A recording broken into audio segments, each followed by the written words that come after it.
What stood out most to you about Ruben Bain's performance? Uh, just how he manhandled him, for to be that young uh, in a P5 game like that, and him being able to throw people around, you know, um, great power, strength, twitch. Gonna be a really great player before he's finished. Leonard Taylor also popped on Saturday, and I guess you can talk about the entire defensive line because that was a heck of a performance, especially against the run. Yeah, Leonard was in his wheelhouse. We played him a lot at the nose, and we played him over the center and made him knock him back and then moved him from that spot, either right or left. And uh, it was a good game plan for him. Uh, so it kind of played to his strengths, which was really good, and he showed up a lot.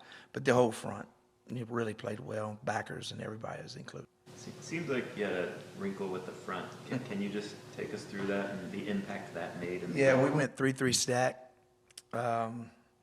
We've been short on some defensive linemen. We've been beat up a little bit, and I felt in this game, probably Sunday night after watching them on film, in my head, I'm like, okay, we got to get as much speed on the field as we can.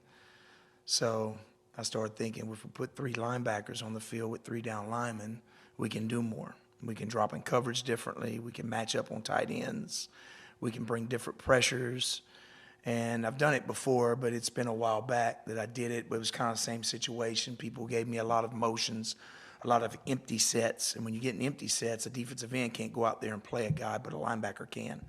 So just watching the film and breaking them down, I'm like, this is the week. They've been working on us for 2 weeks for what they've seen because they had an open week. I said it's a perfect time to jump into it because when it gets to Saturday night, they haven't seen anything that we're going to do. And the kids picked up on it, and a lot of it was similar, but some of it was different. I played a lot more bear with it.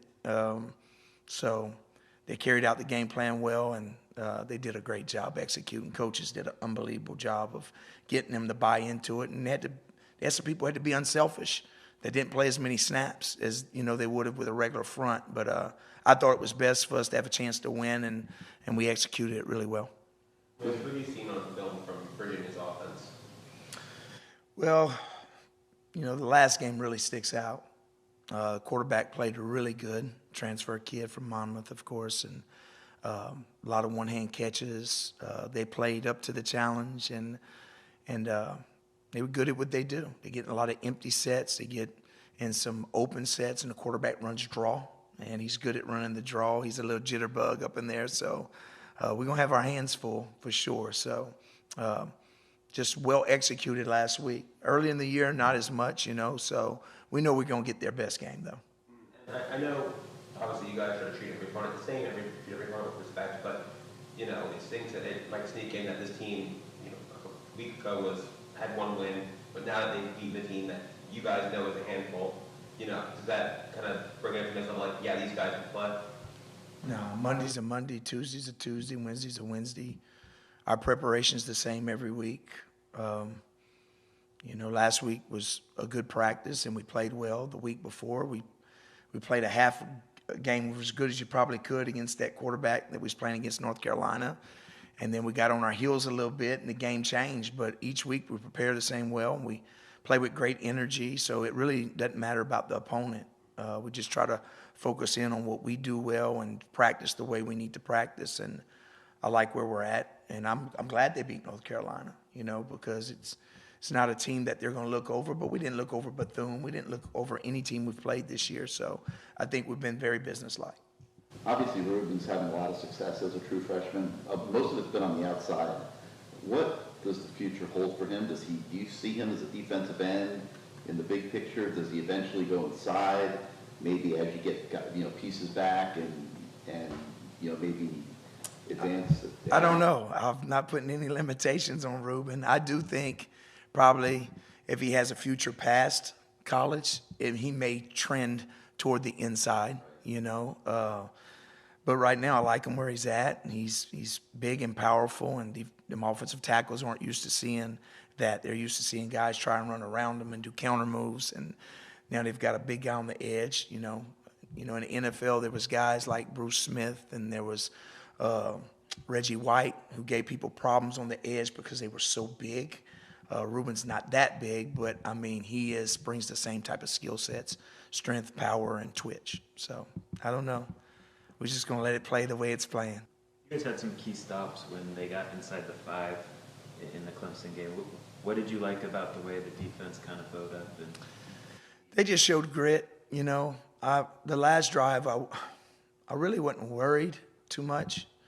After we scored, I was more worried about the other one. I was worried about when the first overtime, I was a little bit worried about that one because I didn't want to put our offense in a situation where they had to make a touchdown. I wanted to hold them to a field goal, so I was a little bit more nervous with that one. But the second overtime, when we scored and made the 2-point conversion, I really didn't think they could score on us twice. And when it got to the 4th down, I even felt like, okay, if they score, they got to come back and score twice in a row on the 4th play and the overtime and the 2-point play. And I just didn't think that they could do it the way we were playing. And it worked out that way. But we definitely had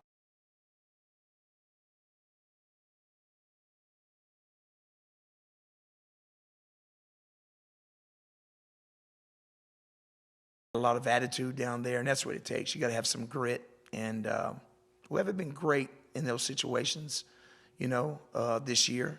We've kind of, when people got down there, they punched it in, but we were locked in, and they played well. I was so proud of them. Can you talk about the play that Flag made to seal the game? Yeah, we work on it like different backfield sets, whichever way the running back set. We'll scream a guy off the edge to chase him, and we'll gap exchange with that linebacker. They happened to go to the big field with it. They actually had a guy that was ineligible into the boundary, and we really needed to take the safety and blitz him off the edge on that side because we didn't need to cover him because he wasn't eligible. And we didn't get that accomplished. So if they would have given the ball, we were soft into the boundary because we didn't set the edge with a blitz, but he pulled it. Thank God he pulled it. And the best thing Flag did was when Wesley was trying to chase, he went forward. He took the air away. He didn't work sideways, and he made the quarterback have to belly back. And when he bellied back, it gave us enough room. Even you could see Wesley running, and James came all the way from the other side and was tracking. I feel if Flag would have missed him, James would have still got him at the goal line. So we had 3 guys really running to the ball.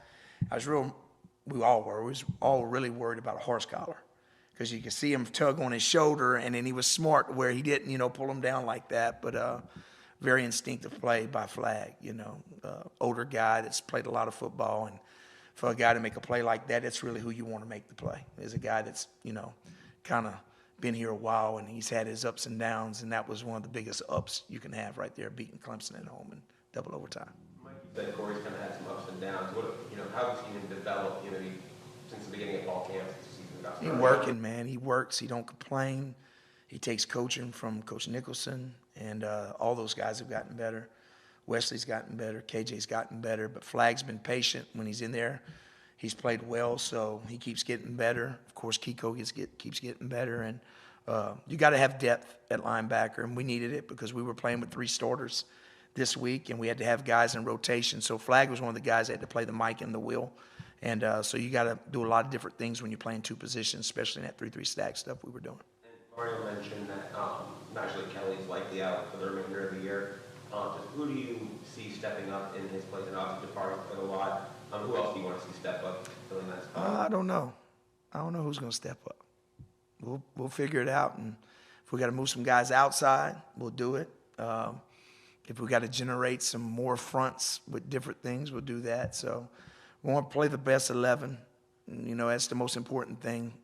I think when you're a coach is you want to have the best players on the field that you can, and sometimes it's the most healthiest players. So we'll go through this week, and then we'll decide on what we'll do at that position. But we've had different choices, and that's a good thing.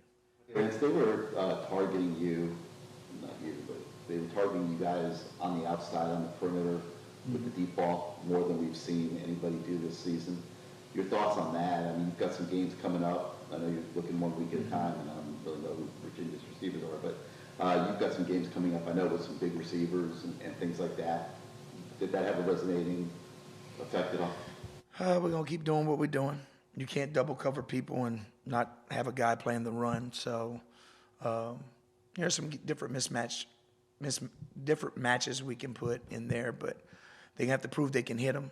And it's a 50-50 ball. They've started hitting them. You got to do different things. You might have to switch guys, but the guys that we got, we love them, and they'll keep competing, and one game at a time. I'm not worried about down the road. I'm worried about practicing on tomorrow and, this weekend playing Virginia. So it is what it is, and when we get to games where they have big receivers, we'll deal with it then.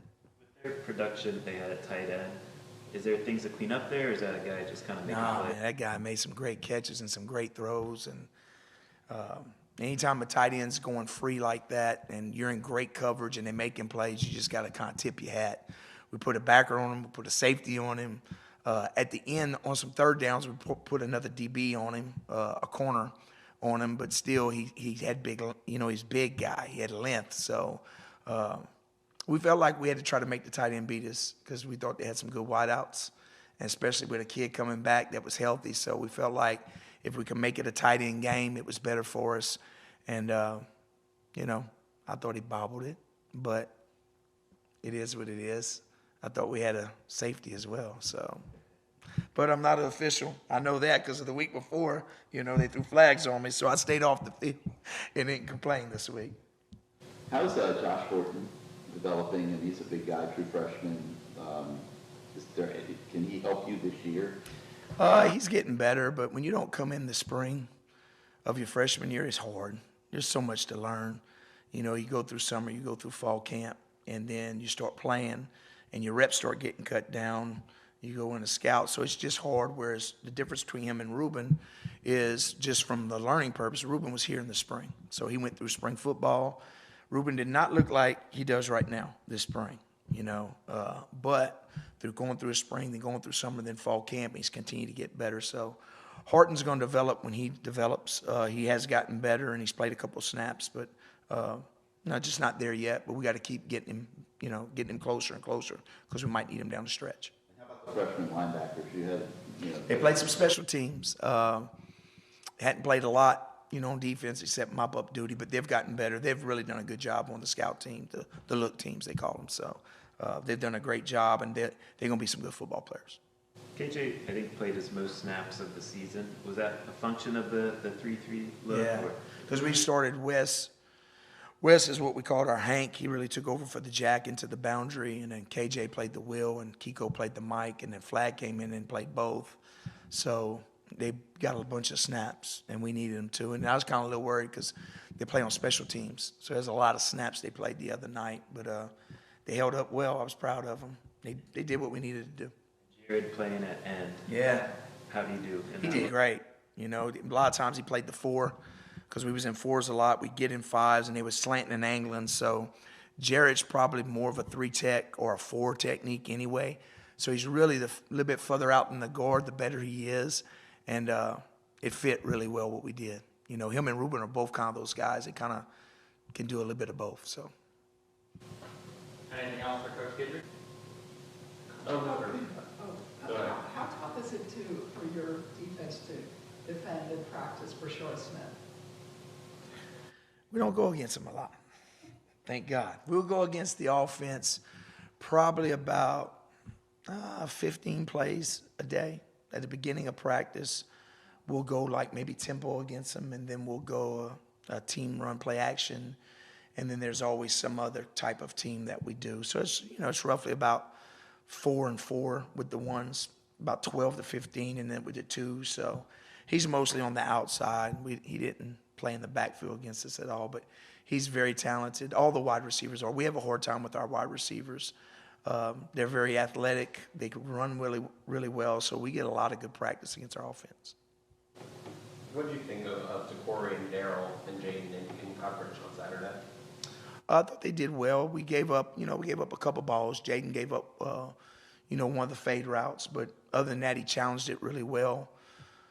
To Corey, gave up that last one, which I was kind of disappointed in, but, he always made a big hit on the quarterback, and then Porter's been solid the whole time. He hadn't really been challenged as much, but when he is, he always knocks the ball away. So they've been a solid group. They're very smart, all 3 of them. So it really helps them out. They study film really well. And we've been beat up a little bit at the free safety. Cam hadn't been healthy. I mean, he's been having a bad ankle. He comes off of, the concussion deal, and then he's had a bad ankle since. So this morning was the best I've seen him with his ankle. He wasn't taped up. He wasn't hobbling. So I think he'll have a good week this week. He'll be more like the old Cam this week. It's been a while. Why do you think Porter isn't getting challenged much? Is it luck of the draw, or is he doing good? No, I don't know. Maybe because he plays the left side. We played a lot of right-handed quarterbacks, because we don't play a field and a boundary. We play a right and a left. So maybe that's what it is. Maybe quarterbacks and then the boundary throw more fade routes to their right. I don't know. He's gotten a lot of in-breaking routes, and he's broken them up. So knock on wood, hopefully he keeps playing well. But I don't know that.